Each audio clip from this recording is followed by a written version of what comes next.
diatur di bab 8 dan bab 9. Pada bab 8 tentang manajemen data dalam sistem informasi kesehatan.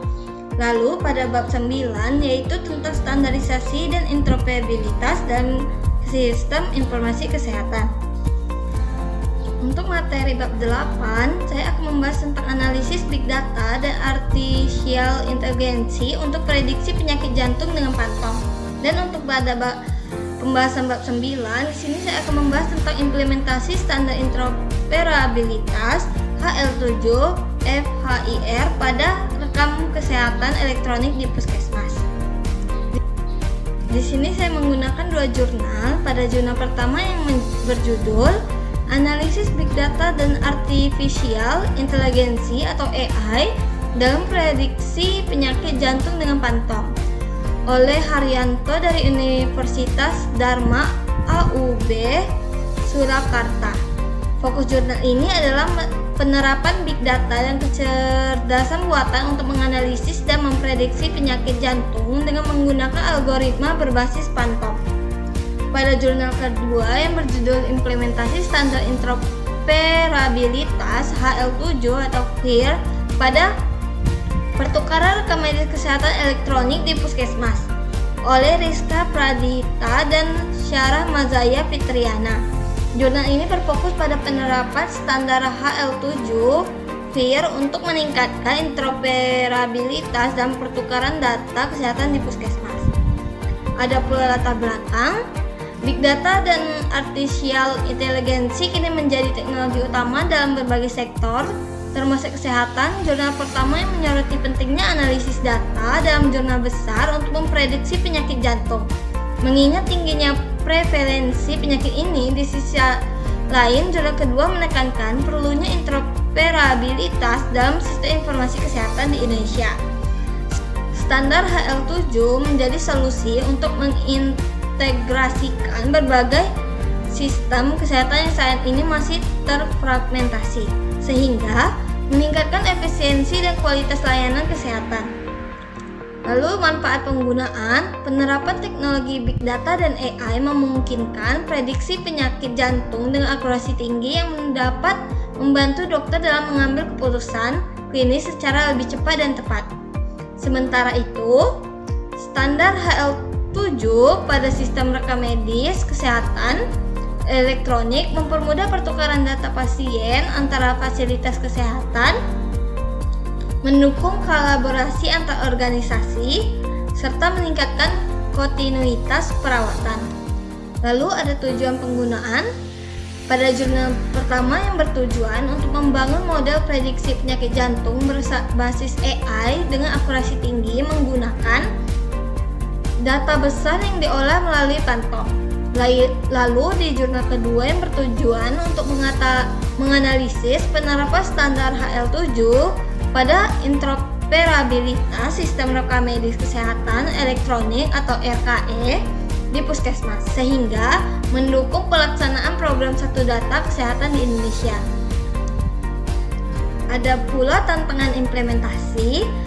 Pada jurnal pertama, tantangan utamanya adalah mengelola data besar yang kompleks dan membutuhkan infrastruktur pemrosesan yang kuat.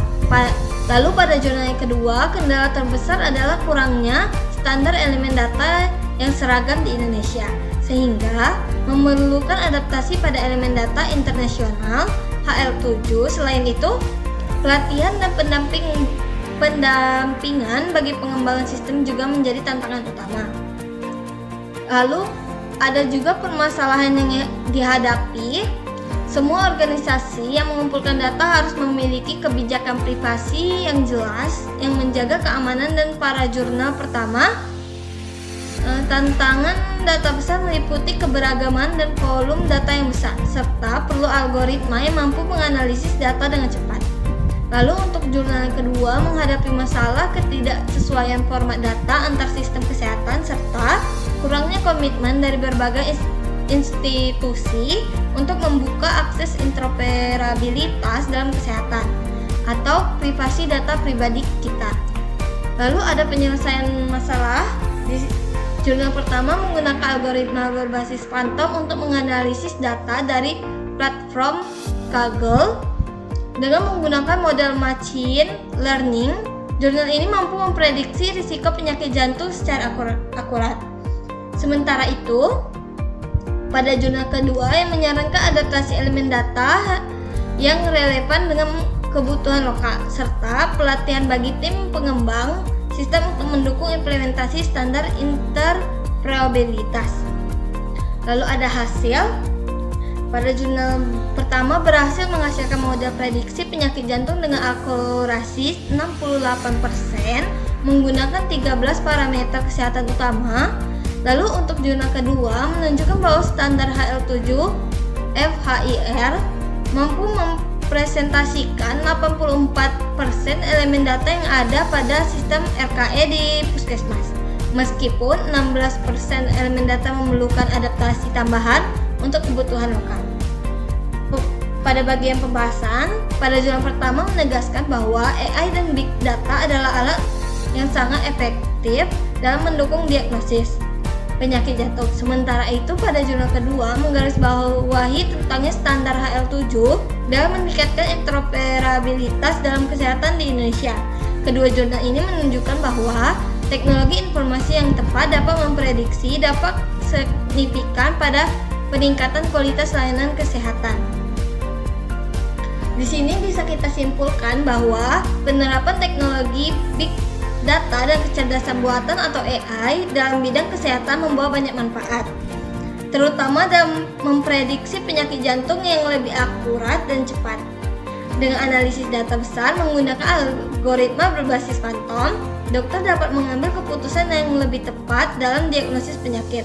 Sementara itu, implementasi standar HL7 dalam sistem rekam medis kesehatan elektronik di puskesmas memungkinkan pertukaran data yang lebih terintegrasi, meningkatkan efisiensi layanan, dan mendukung program satu data kesehatan di Indonesia. Meskipun ada tantangan seperti infrastruktur yang belum optimal dan perbedaan format data antar sistem kesehatan, solusi berupa penguatan teknologi, pentingnya sumber daya manusia, dan adaptasi standar internasional terus dikembangkan dengan inovasi yang lebih berkelanjutan. Sistem kesehatan digital di Indonesia dapat semakin maju dan memberikan layanan yang lebih baik bagi masyarakat. Itu dia video kali ini.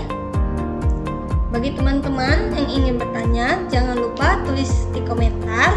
Jangan lupa like, subscribe, dan nyalakan loncengnya agar tidak ketinggalan informasi menarik lainnya. Sampai jumpa di